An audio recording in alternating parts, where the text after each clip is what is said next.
The moment my wife said my kiss made her sick, something inside me quietly died. Not in a dramatic way. Not the kind of death people notice. It was smaller than that. Quieter. The death of hope. The death of believing that if I just tried a little harder, loved a little better, or worked a little more, everything would eventually return to what it once was. The comment happened during what should have been a pleasant evening. Olivia and I were attending a dinner party hosted by friends from her social circle. The dining room glowed with warm lighting. Expensive decorations filled every corner, and conversations floated easily through the room. Everyone seemed relaxed except me. I had spent the entire day finishing a difficult project at work before rushing home to get ready. I was tired, but I still wanted the evening to go well. For years, I had been trying to rebuild the connection between my wife and me. Somewhere along the way, the affection we once shared had faded into politeness, and even that felt increasingly rare. Throughout dinner, Olivia barely acknowledged me. She laughed at other people's jokes, complimented their stories, and participated enthusiastically in every conversation. When I tried to contribute, she often spoke over me or redirected the discussion elsewhere. Unfortunately, this was not unusual. I had grown accustomed to becoming invisible whenever we attended social events together. Still, I stayed positive. That had become my role. The patient husband. The understanding husband. The husband who always believed tomorrow might be better. As the evening came to an end, our friends gathered near the front entrance saying their goodbyes. One couple exchanged a quick embrace. Another shared a brief kiss before heading home. The atmosphere felt warm and familiar. Standing beside Olivia, I smiled and lightly touched her shoulder. It was a simple gesture. Natural. Affectionate. The kind of thing married couples do without thinking. I leaned slightly closer, intending nothing more than a quick kiss before we left. Olivia immediately recoiled. Her face twisted with visible discomfort. Then she said the words that everyone standing nearby clearly heard. "Your kiss makes me sick." The room fell silent. Nobody laughed. Nobody moved. For a second, I honestly thought I had misunderstood her. The expression on her face told me otherwise. She was serious. Embarrassingly serious. Several people looked away. Others pretended not to notice. A few exchanged awkward glances. I stood there frozen, trying to process what had just happened. The humiliation was painful, but that was not what hurt most. What hurt was realizing her reaction seemed completely natural to her. There was no hesitation, no regret, no concern about saying it in front of others. As though expressing disgust toward her husband had become normal, Olivia simply picked up her purse and walked toward the door. The conversation around us slowly resumed. Someone attempted a nervous joke. Another person changed the subject. Life moved on within seconds. I followed Olivia outside and climbed into the passenger seat of our car. During the drive home, neither of us spoke. Streetlights passed across the windshield while silence filled the space between us. I kept replaying those words in my head. "Your kiss makes me sick." By the time we pulled into our driveway, I realized something important. That comment was not the beginning of our problems. It was the moment I finally stopped pretending they did not exist. When we walked into the house that night, Olivia headed upstairs without saying a word. No apology. No explanation. No acknowledgement that she had just humiliated me in front of a room full of people. I stood alone in the kitchen listening to her footsteps fade down the hallway above me. For a long time, I stared at the coffee maker sitting on the counter. It sounds strange now, but ordinary objects often become witnesses to extraordinary moments. That kitchen had seen years of conversations, celebrations, arguments, and reconciliations. Yet standing there alone, I realized something uncomfortable. The comment she made at the party did not shock me because it was new. It shocked me because it was honest. For years, Olivia had been showing me exactly how she felt. I simply refused to see it. Looking back, the signs were everywhere. Whenever someone asked what I did for a living, Olivia answered before I could. She always managed to make my career sound smaller than it was. If friends complimented something I accomplished, she would quickly redirect the conversation. When I shared an idea, she often dismissed it before fully hearing it. None of those moments seemed devastating on their own. They were tiny cuts. Easy to ignore. Easy to excuse. The problem with tiny cuts is that eventually they become a wound. I remembered a vacation 2 years earlier. We were walking through a beautiful coastal town during a long weekend getaway. I had spent months planning the trip because Olivia once mentioned wanting to visit that area. While we were having dinner overlooking the water, I asked if she was enjoying herself. She barely glanced up from her phone. "It is fine," she said. "Just fine." I remember feeling disappointed, but I convinced myself she was tired. There was always a reason. Always an explanation that protected me from accepting the truth. Another memory surfaced. A neighborhood barbecue the previous summer. Someone jokingly asked how Olivia tolerated my obsession with fixing things around the house. Before I could laugh along, she replied, "Trust me, it is not his biggest flaw." Everyone chuckled politely. I did too. But later that night, I lay awake wondering why her jokes always seemed to come at my expense. The painful part was not that Olivia disliked certain things about me. Every marriage contains frustrations. The painful part was that appreciation had completely disappeared. Respect had slowly eroded until criticism became her default language. Around midnight, I finally went upstairs. Olivia was already asleep or pretending to be. I stood in the doorway watching the woman I had spent years trying to make happy. For the first time, I stopped asking what I could do differently. Instead, I asked a much harder question.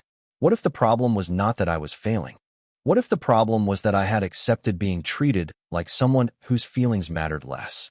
Lying awake in the darkness, I replayed the evening one final time. Then I made a quiet decision. I was done chasing approval that never came. I was done begging for affection disguised as patience. I was done pretending everything was normal. The next morning, Olivia would wake up expecting the same husband she had known for years. What she did not realize was that something fundamental had changed. The next morning felt almost identical to every other morning we had shared for years. Olivia sat at the kitchen island scrolling through her phone while drinking coffee. I prepared breakfast, packed my lunch, and reviewed my schedule for the day. From the outside, nothing appeared different. Inside, everything had changed. The strange thing about emotional turning points is that they are often invisible to everyone except the person experiencing them. Olivia glanced up briefly and asked if I could pick up dry cleaning after work. Her tone was casual, normal, as though the previous evening had never happened. I looked at her for a moment, waiting for some acknowledgement. An apology, a conversation, anything. It never came. "Sure," I replied. Then I left for work. During the drive downtown, memories continued surfacing one after another. Not because I was searching for reasons to be upset, because for the first time, I was allowing myself to see the pattern clearly. The truth was that I had spent years trying to be the husband Olivia wanted. I worked long hours to provide stability. I attended events she cared about even when they held little interest for me. I remembered anniversaries, birthdays, and important milestones. Whenever disagreements happened, I was usually the first person to apologize because preserving peace seemed more important than proving a point. Looking back, I realized how much energy I had invested in protecting our marriage. The problem was that marriages cannot be carried by one person forever. At the office, I buried myself in work. Around lunchtime, my colleague Grace Turner stopped by my desk. Grace had known me for nearly 7 years. She was one of those rare people who paid attention when others did not. "You seem distracted," she said. I smiled politely. "Just tired." She studied me for a second. "You always say that when something is bothering you." I laughed softly because she was right. For a moment, I considered telling her everything. Instead, I simply said, "Have you ever worked really hard for something and wondered if it even mattered?" Grace leaned against the desk. The wrong people often fail to appreciate the right things. Her answer stayed with me long after she walked away. That evening, I returned home carrying groceries and dry cleaning. Olivia was sitting in the living room watching television. Years earlier, she would have greeted me at the door. We would have talked about our days, shared small stories. Somewhere along the way, those habits disappeared. I placed the dry cleaning on a chair and headed toward the kitchen. "Thanks," she said without looking away from the screen. That was it. No interest in my day. No curiosity about what was happening in my life. Just thanks. Standing there, I finally understood something I had resisted for years. I was not exhausted because life was difficult. I was exhausted because I had been trying to earn affection that should never have required earning in the first place. And for the first time since our marriage began to drift apart, I stopped asking myself how to make Olivia happy. Instead, I started wondering what happiness might look like if I stopped chasing someone else's approval. The change did not happen all at once. There was no dramatic speech, No confrontation and no announcement. One morning, I simply stopped doing the things I had been doing for years. I stopped sending good morning messages when I traveled for work. I stopped checking whether Olivia liked every decision I made. I stopped rearranging my schedule to earn attention that never seemed to arrive. Most importantly, I stopped measuring my worth through her reactions. At first, Olivia did not notice. Or maybe she noticed and assumed it would pass. After all, I had spent years being predictable. If she pulled away, I moved closer. If she criticized me, I worked harder. If she seemed unhappy, I searched for ways to fix it. That pattern had become normal for both of us. Breaking it felt strange. The first test came a few weeks later.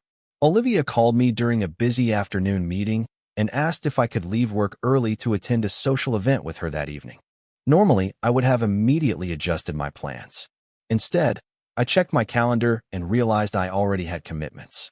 "I cannot make it tonight," I said. There was a pause. "You always make time for these things," she replied. "Not tonight," I answered calmly. The conversation ended a few minutes later, but something had shifted. For the first time, I made a decision based on what actually worked for me instead of what might earn approval. Small moments like that began happening more often. I started going to the gym 3 evenings each week. Not because I wanted to impress anyone, because I realized I had spent years neglecting my own well-being. I reconnected with friends I had gradually drifted away from. I accepted invitations I normally would have declined. I picked up hobbies I once enjoyed before life became centered around maintaining a relationship that seemed increasingly one-sided. The surprising part was how peaceful everything felt. I expected guilt. Instead, I felt relief. One Friday afternoon, Grace and several coworkers invited me to join them for dinner after work. In the past, I would have immediately worried about whether Olivia expected me home. This time I simply sent a polite message letting her know my plans. No apology. No elaborate explanation. Just information. During dinner, I found myself laughing more than I had in months. Maybe years. Not because anything extraordinary happened.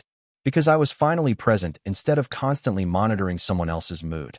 As the weeks passed, people began noticing changes.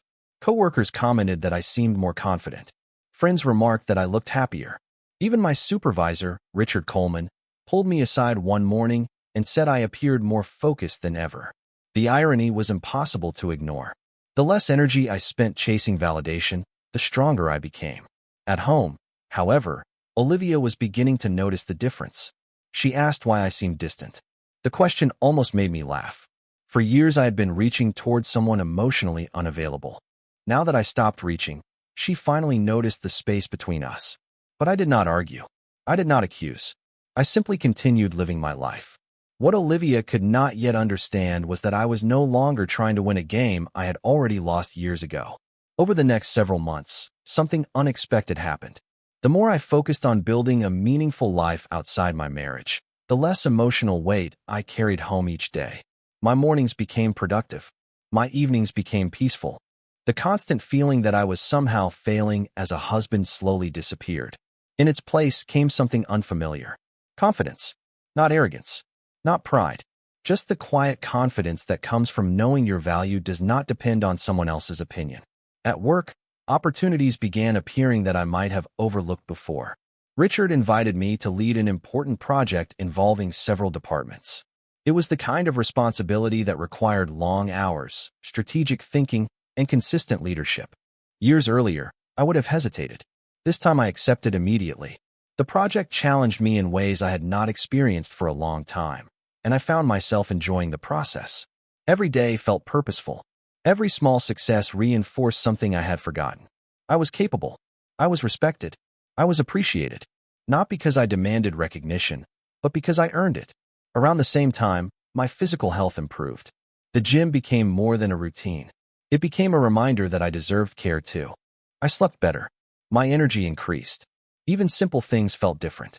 Weekend mornings with a cup of coffee, long walks through the neighborhood, conversations with friends. Life seemed larger than it had in years. One afternoon, Grace and I were reviewing project updates when she smiled and said, "You know, you are a completely different person from 6 months ago." I laughed. "Hopefully a better one." She nodded. "Definitely a happier one." Her comment stayed with me because it was true. For so long, happiness had felt conditional. Something I would earn once Olivia finally appreciated me. Now I understood how flawed that thinking was. Happiness could not be outsourced to another person. It had to come from within. At home, Olivia continued observing the changes. She noticed I no longer asked whether she enjoyed dinner. I no longer checked repeatedly to see if she was upset. I no longer rearranged my plans around her moods. The strange thing was that I was not trying to create distance. I was simply living normally. Yet to someone accustomed to constant attention, normal suddenly felt like absence. One evening, she walked into the kitchen while I was reading. "You seem different lately," she said. I looked up from the book. "Different how?" She hesitated. "Less interested." I considered the comment carefully. Years earlier, I would have rushed to reassure her. This time I answered honestly. "I think I am just more focused on things I can control." Olivia stared at me for a moment before leaving the room. The conversation lasted less than a minute, but it revealed something important. For the first time, she was noticing what life felt like when I stopped carrying the entire emotional weight of our relationship. What neither of us realized then was that this was only the beginning. Because while I was finally learning how to build a fulfilling life, Olivia was about to discover what happens when the person who always chased you decides to stop running. Olivia's discomfort grew slowly at first. It appeared in small moments she probably hoped I would not notice. She started asking where I was going when I left for the gym. She became curious about work projects she had ignored for years. She asked questions about dinners with colleagues and whether I planned to attend certain company events. None of those questions would have seemed unusual in a healthy marriage. What made them noticeable was that they represented a sudden interest after years of indifference. One Saturday morning, I was preparing to meet a friend for breakfast when Olivia walked into the kitchen. "You have been going out a lot lately," she said. Her tone sounded casual, but there was something underneath it. Concern. I looked up from my coffee. "A little more than usual, I guess." She leaned against the counter. "You seem busy all the time." I nodded. "Life has been pretty good lately." The answer surprised her. I could see it in her expression. For years, she had been accustomed to hearing stress, frustration, or disappointment. Hearing genuine contentment seemed unfamiliar. As the weeks passed, the questions became more frequent. One evening, she asked whether everything was okay between us. The irony almost made me smile. For years I had tried initiating those conversations. For years I had asked whether she was happy, whether something was wrong, whether we needed to work on our relationship. Most of the time she dismissed my concerns. Now she was finally asking the same questions. "Everything is fine," I replied honestly. "You do not act like everything is fine," she said. "You seem distant." I thought about arguing. Instead, I simply said, "I think I am just focused on living my life." That answer frustrated her because it offered nothing to challenge, nothing to fix, nothing to debate. Around the same time, my success at work became more visible. The project Richard assigned to me was receiving attention from senior leadership. Meetings that once happened behind closed doors now included my input. Coworkers frequently stopped by my office seeking advice. Grace joked that I needed a larger calendar just to keep up with invitations. None of this changed who I was, but it changed how people interacted with me. They respected me. They valued my contributions. They listened when I spoke. One evening, Olivia attended a company networking event as my guest. It was the first work function she had joined in years. I noticed her expression change almost immediately. People greeted me warmly. Executives I rarely mentioned at home stopped to shake my hand. Team members thanked me for helping their careers. Several people introduced Olivia as the wife of someone they deeply respected. Throughout the evening, she watched conversation after conversation unfold. The image she carried of me no longer matched reality. On the drive home, she was unusually quiet. Finally, she asked, "Have people always thought that highly of you?" I kept my eyes on the road. "I do not know. You would have to ask them." She turned toward the window and remained silent for the rest of the trip. For the first time in years, Olivia was seeing me through the eyes of other people. And what she saw seemed to unsettle her. After the networking event, something changed in Olivia. Not dramatically, not overnight, but the shift was impossible to ignore. She began paying attention in ways she had not for years. She asked about meetings. She asked about projects. She asked about people I worked with. At first, I assumed her curiosity would fade. Instead, it grew. One evening, I came home to find her sitting at the kitchen table reviewing old photo albums. That alone surprised me. Olivia had not touched those albums in years. She looked up as I walked in and smiled. The expression seemed unfamiliar, almost like a memory from another version of our marriage. "Do you remember this trip?" she asked, holding up a photograph from our early years together. I glanced at the picture. We were standing on a hiking trail, smiling at the camera, looking genuinely happy. "I remember," I said. She studied the image for several seconds. "We used to have fun together." I nodded politely. We did. The conversation ended there, but I understood what she was trying to do. For the first time in a very long time, Olivia was looking backward instead of forward. She was revisiting memories she once seemed eager to leave behind. Over the following weeks, similar moments became more frequent. She suggested going out to dinner. She asked whether I wanted to watch movies together. She started texting me during the day, often about small things that did not require a response. Years earlier, I would have been thrilled. I would have interpreted every gesture as proof that things were improving. Now I viewed them differently. Not because I was angry, because I was realistic. One Saturday afternoon, I met Grace for coffee to discuss a project we were preparing to launch. As we reviewed notes, she paused and gave me a curious look. "Your life seems complicated lately." I laughed softly. "That obvious?" She nodded. "You seem happier than ever, but also more thoughtful." I considered that for a moment. Maybe because I finally stopped trying to force things. Grace smiled. "That usually changes everything." Her words stayed with me, because that was exactly what had happened. The harder I had pushed for affection, the further away it seemed. The moment I stopped chasing it, everything shifted.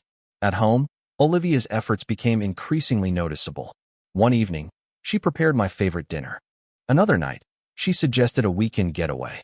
She complimented my appearance more than once. None of those things were bad. In fact, they were kind gestures. The problem was that they arrived years after they would have made a difference. One night, as we sat on the back patio watching the sun disappear beyond the trees, Olivia finally asked the question she had been avoiding. "Are you happy, Daniel?" I looked across the yard and thought carefully before answering. "Yes," I said honestly. She seemed relieved for a second. Then I added, "For the first time in a long time." The sadness that crossed her face told me she understood exactly what I meant. And for the first time, I think she realized that the man sitting beside her was no longer waiting for her to decide his worth. By the time autumn arrived, Olivia was no longer pretending that nothing had changed between us.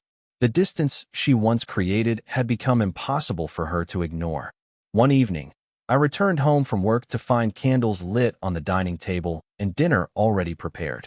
For a moment, I thought I had walked into the wrong house.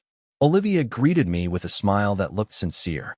We sat together and talked longer than we had in years. She asked about my work, my goals, even the books I had been reading.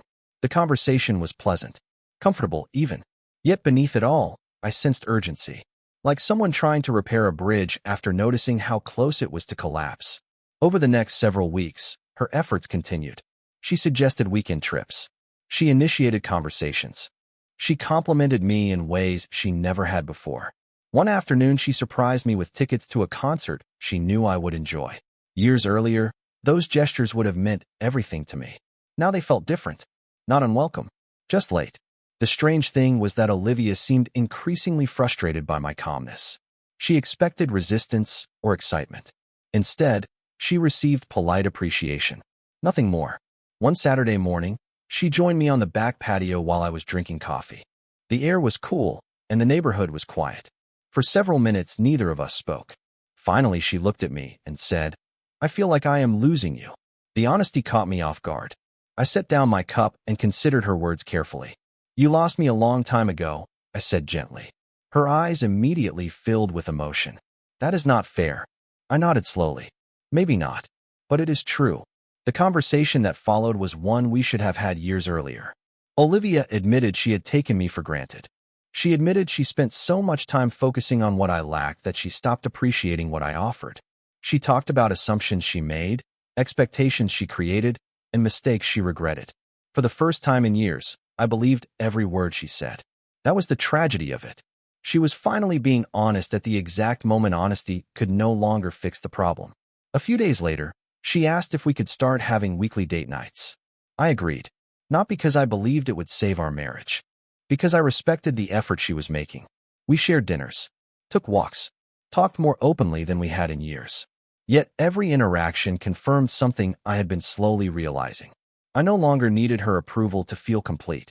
The version of me that spent years chasing validation no longer existed. One evening after dinner, Olivia reached across the table and took my hand. The gesture was small, but it carried enormous weight. "I miss us," she said quietly. I looked at her and saw genuine regret. Not regret over getting caught. Not regret over consequences. Real regret. The kind that comes from finally understanding what you lost. For a brief moment, I felt sad for both of us. Then I realized something else. Olivia was trying to rebuild the relationship we once had. The problem was that the man she remembered had already moved on emotionally, and she had not noticed until it was too late. A week after our conversation on the patio, Olivia asked if we could go for a drive together. There was something different in her voice. Not desperation, not hope, acceptance. We spent most of the afternoon driving through quiet roads outside the city, passing familiar places we had visited during the early years of our marriage. Neither of us spoke much at first. Eventually, we stopped at a small park overlooking a lake. The water was calm, reflecting the late afternoon sunlight.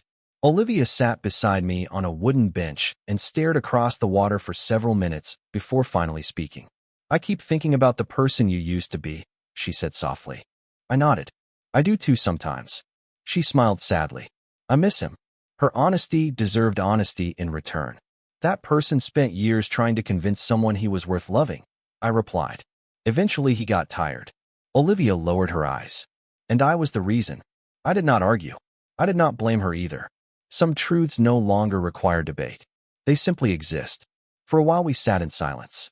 Then she asked the question I knew had been coming for months.